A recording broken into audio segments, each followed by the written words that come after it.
Assalamualaikum warahmatullahi wabarakatuh. Alhamdulillah. Alhamdulillahirabbil alamin.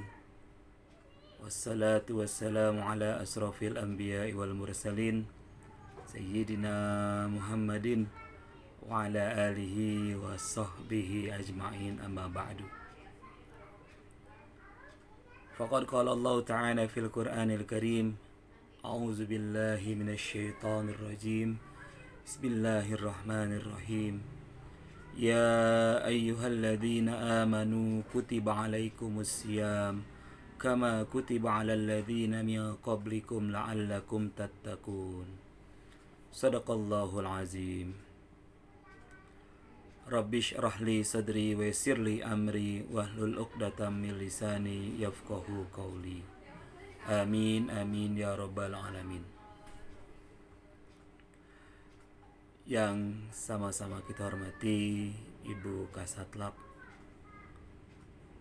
Kecamatan Jagakarsa, Kepala Pokjawas, Ibu Pendais, Ibu Fitrimah, Bapak Haji Muhammad Yakub, Ketua KKG Kecamatan Jagakarsa, para ustadz dan ustazah yang insyaallah dimuliakan Allah Subhanahu wa taala. Alhamdulillah, puji syukur kepada Allah Subhanahu wa taala, kita masih diberikan nikmat sehat wal afiyah, nikmat iman dan Islam, sehingga kita telah memasuki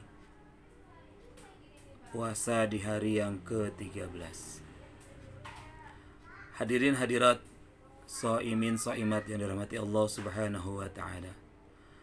Pada kesempatan kali ini saya akan membahas tentang sejarah puasa Ramadan. Pada ayat yang tadi saya baca di dalam mukadimah bahwa Allah juga mewajibkan puasa terhadap orang-orang terdahulu atau terhadap umat terdahulu. Puasa disyariatkan pada tahun kedua hijrah dari hijrah Nabi Muhammad SAW. Tepatnya yaitu pada tanggal kedua dari bulan Sya'ban. Itu adalah tarikh di mana Allah memfardukan untuk puasa Ramadan. Namun sebelum Nabi Muhammad SAW hijrah ke Madinah, Nabi Muhammad juga telah melaksanakan ibadah puasa, yaitu ketika Nabi Muhammad berada di kota Mekah.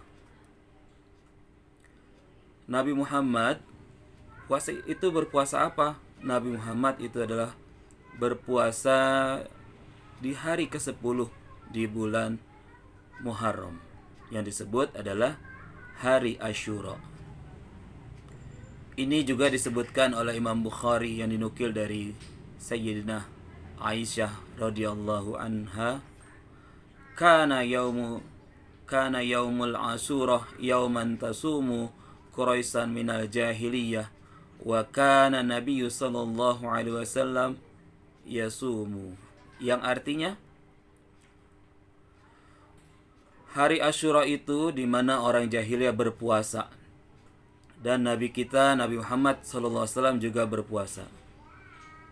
Kemudian ketika Nabi Muhammad SAW hijrah, beliau juga berpuasa. Ketika Nabi Muhammad SAW dalam perjalanan hijrahnya, Nabi Muhammad bertemu dengan salah satu penduduk kota Madinah. Dan Nabi Muhammad SAW bertanya kepada salah seorang dari penduduk Madinah, "Kenapa kalian berpuasa?" Orang Yahudi itu menjawab, Haza yaumun salihun. Ini adalah hari yang baik. Yaumun najjahullahu bani Israel ala aduwihim. Ini adalah hari di mana Allah menyelamatkan Bani Israel daripada musuh mereka. Kemudian Nabi Musa alaihissalam juga berpuasa pada hari itu. Nabi Muhammad SAW menjelaskan kepada mereka, aku lebih layak atas Nabi Musa alaihissalam. Dan ketika Nabi Muhammad SAW sampai di kota Madinah, Nabi Muhammad juga menyuruh para sahabatnya untuk berpuasa. Seperti tadi yang saya sebutkan, di tahun kedua Hijriah atau di tahun kedua ketika hijrah Nabi Muhammad SAW, pada malam kedua dari bulan Sya'ban, Allah mewajibkan puasa. Nabi Muhammad SAW berpesan kepada sahabatnya, siapa yang ingin berpuasa Asyura silahkan. Siapa yang tidak ingin berpuasa Asyura juga silahkan. Karena yang diwajibkan itu adalah puasa Ramadan. Yang terpenting dari puasa itu adalah tujuannya. Tujuan berpuasa. Orang-orang terdahulu juga telah berpuasa. Baik orang Yahudi, orang Nasrani, orang Mesir kuno, bahkan orang Jawa pun juga berpuasa. Yang mungkin kita kenal dengan istilah puasa mati gening. Atau puasa yang ingin mendapatkan sesuatu apa yang dia inginkan. Tujuan puasa adalah untuk membuktikan kehambaan kepada Allah Subhanahu wa taala dan taqarrub hambanya kepada Allah Subhanahu wa taala. Puasa di sini adalah sanggup meninggalkan apa yang menjadi syahwatnya demi ridho Allah Subhanahu wa taala. Seperti yang tadi saya sebutkan di dalam surat Al-Baqarah ayat 183. Tujuan berpuasa adalah untuk kita mendapatkan gelar la'allakum tattaqun, yaitu orang-orang yang bertakwa kepada Allah Subhanahu wa taala. Puasa juga hanya untuk orang beriman, bukan untuk orang Islam. Puasa hanya untuk orang yang kuat imannya, bukan kuat fisiknya. Karena keimanan seseorang itu sangat penting di hadapan Allah Subhanahu wa taala agar dia mendekatkan diri kepada Allah Subhanahu wa taala. Ada seorang nenek atau kakek-kakek berumur kurang lebih 70 tahun. Karena dia beriman kepada Allah, maka dia kuat akan melaksanakan puasa Ramadan. Namun sebaliknya, ada mungkin anak muda yang usia 30-40 tahun, dia tidak kuat berpuasa karena dia tidak beriman kepada Allah Subhanahu wa taala. Dalam berpuasa, kita juga mendapatkan bau mulut kita yang busuk, yang tidak sedap. Namun di dalam hadis qudsi yang Allah jelaskan, bau mulut orang yang berpuasa itu lebih baik atau lebih harum daripada minyak kasturi atau minyak misik. Karena orang berpuasa itu dia tinggalkan semua syahwatnya. Dia tinggalkan untuk keinginan untuk makan, keinginan untuk minum. Karena semata-mata karena Allah Subhanahu wa taala. Oleh karena itu, orang yang berpuasa itu doanya sangat mustajab. Mustajab sekali doanya kepada Allah Subhanahu wa taala. Di dalam Ramadan ini jangan kita sia-siakan doa-doa yang kita panjatkan kepada Allah Subhanahu wa taala, terutama dalam 2 waktu, yaitu ketika akan sahur dan juga ketika akan berbuka puasa.